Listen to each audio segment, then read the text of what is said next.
Bonjour à tous, c'est la fin de la semaine. On va continuer le numéro entamé hier sur la royauté. Donc royauté partie 2, c'est parti. Aujourd'hui on parle donc des reines. La reine à mon sens n'est pas le féminin de roi, je pense pas. Sinon cela voudrait dire qu'elle est exactement la même chose mais au féminin. Pourtant c'est pas le cas. La reine c'est pas le roi. La reine, c'est bien plus que ça. Bien plus. Elle a été formée en second, déjà.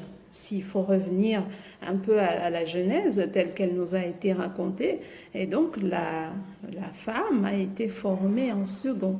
Elle est arrivée quand le roi avait déjà fini de nettoyer les champs, planter les arbres, bâtir leur habitat.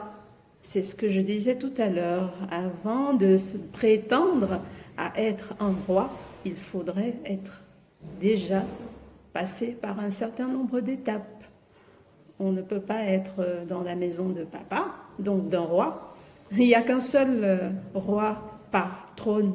On ne peut pas être encore assis sur les genoux du roi sur son trône et vouloir porter une reine, mettre à côté, c'est pas possible.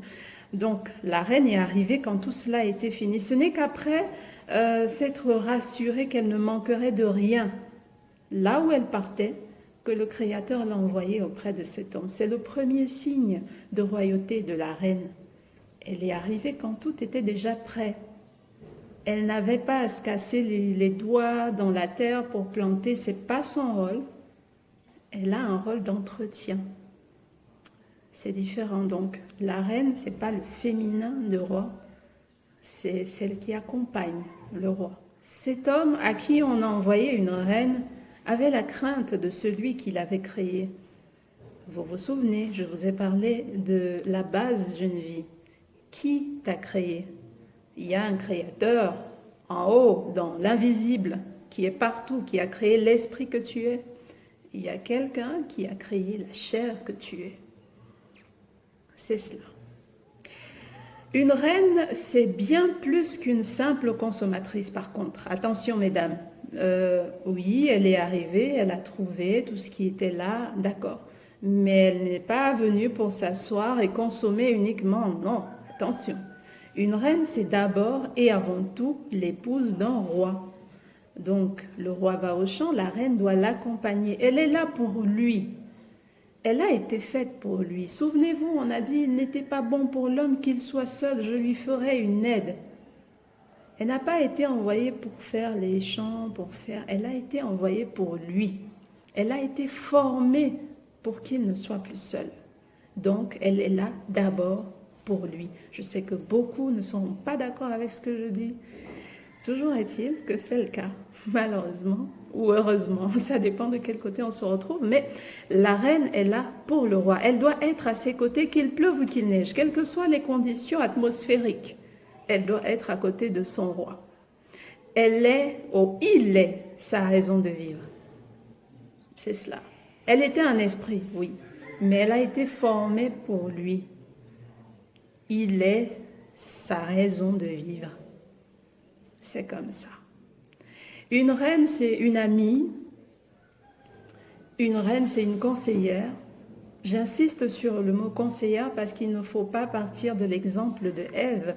Elle a été un mauvais exemple à ce niveau de conseil. Elle a induit son roi en erreur et ils ont tous les deux payé le prix. Quelle conseillère es-tu pour ton roi, chère reine? C'est la question qu'il faut se poser. Une reine, c'est également une mère, une sœur. Elle est censée être en fait tout ce que son roi n'est pas. Je m'explique. Si le roi est violent, elle doit être la douceur. S'il est inattentionné, elle doit être attentive au point de le couver comme l'œuf. S'il est dépensier, elle doit être économe. S'il est infidèle, elle doit être fidèle. Bien sûr, tout ceci ne doit pas lui sembler comme un fardeau parce que si vous avez de la peine à supporter, à accompagner votre roi, alors c'est que peut-être vous n'êtes pas à la bonne place. Soit vous n'êtes pas encore reine, donc une femme, ou alors ce n'est pas un roi en face de vous. De deux choses l'une. C'est tellement censé être harmonieux parce que tout a été prévu avec harmonie. Il n'a pas été prévu des anicroches, des discordes. C'est pas prévu.